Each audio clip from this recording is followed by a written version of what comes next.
kerajaan hari ini, Perikatan Nasional di bawah Tan Sri Mahyudin, ada atau tidak majoriti untuk membuktikan bahawa beliau, yakni Tan Sri Mahyudin Yassin, adalah seorang Perdana Menteri yang sah, kabinetnya juga adalah sah, dan kerajaannya adalah kerajaan yang sah, dan duit yang dibelanjakan sebanyak 322 bilion itu adalah perbelanjaan daripada sebuah kerajaan yang sah.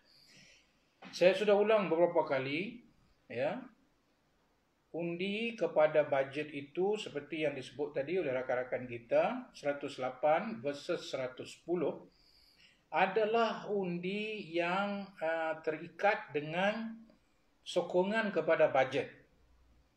Adapun undi khusus tentang sama ada atau apa namakan usul undi tidak percaya atau percaya, tidak pernah diterima dan dibuat oleh Perdana Menteri Tan Sri Mahyudin Yassin.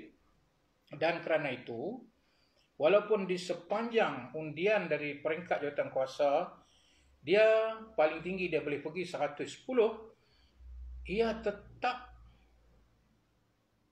ya, saya ulang, menggambarkan dengan jelas dan terang bahawa Tan Sri Mahyudin Yassin tidak ada majoriti. Kerana kalau 110, seluruh ahli parlimen tolak 220. Jadi dia tie. Ya, dia tak dapat 110 itu tidak menentukan dia itu telah melebihi majoriti. Dia perlu membuktikan paling-paling dia kena ada 112, 111. Kalau mengambil kira 222 orang, maka dia kena ada ya 112 atau 113. Jadi sepanjang pengundian yang dibuat, ya, Tan Sri Mahyudin dan kerajaannya tidak mencecah 111, yang dia dapat hanyalah 110. Dan bagi pihak Pakatan Harapan, kita ada 108. Dengan kata lain, hanya dua majoriti yang ada tidak langsung menggambarkan sebuah kerajaan yang solid, sebuah kerajaan yang kukuh, sebuah kerajaan yang stabil. Dan bayangkan dalam keadaan itu dibelanjakan duit dalam satu nilai yang cukup besar, maka inilah yang senantiasa akan menghantui kerajaan Perikatan Nasional di atas sebab langkah-langkah yang telah mereka ambil, yang terbesarnya ialah langkah syaratan yang telah memahatkan sejarah paling gelap, paling hitam dalam politik tanah air apabila mereka sanggup membelot, mengkhianati mandat dan membentuk sebuah kerajaan yang ya lemah dan yang tidak stabil. Jadi hari ini kita berdepan dengan sebuah kerajaan yang teruk. Satu, dia tak dapat buktikan dia punya majoriti. Itu kalau tanya saya dalam konteks demokrasi, itulah seteruk-teruk kerajaan yang tak berani membuktikan dia ada majoriti.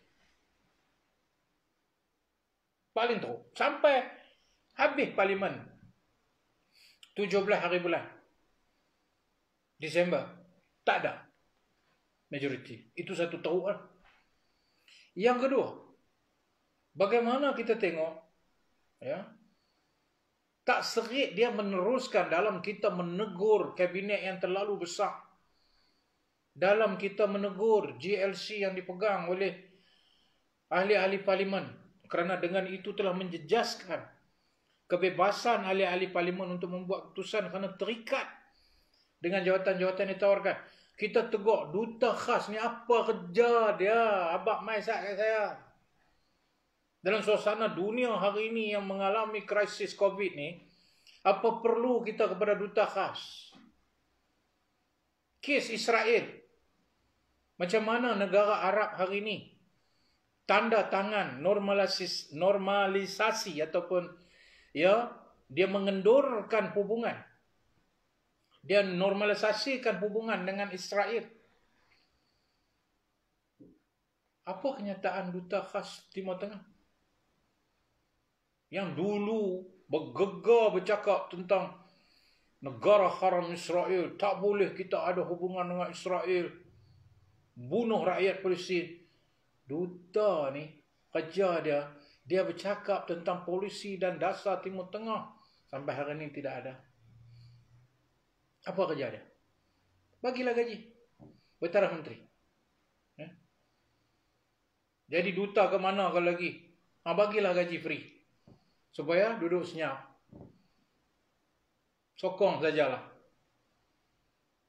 Apa lagi? Sebuah kerajaan yang teruk hari ini. Hari ini yang terkini kita tahu cerita pasal vaksin. Negara Belgium beli vaksin hanya untuk 33 juta. Penduduk dia hanya 10 juta saja dia belanja untuk vaksin. Kita belanja sampai 3 bilion hanya untuk bagi kepada 10 juta rakyat.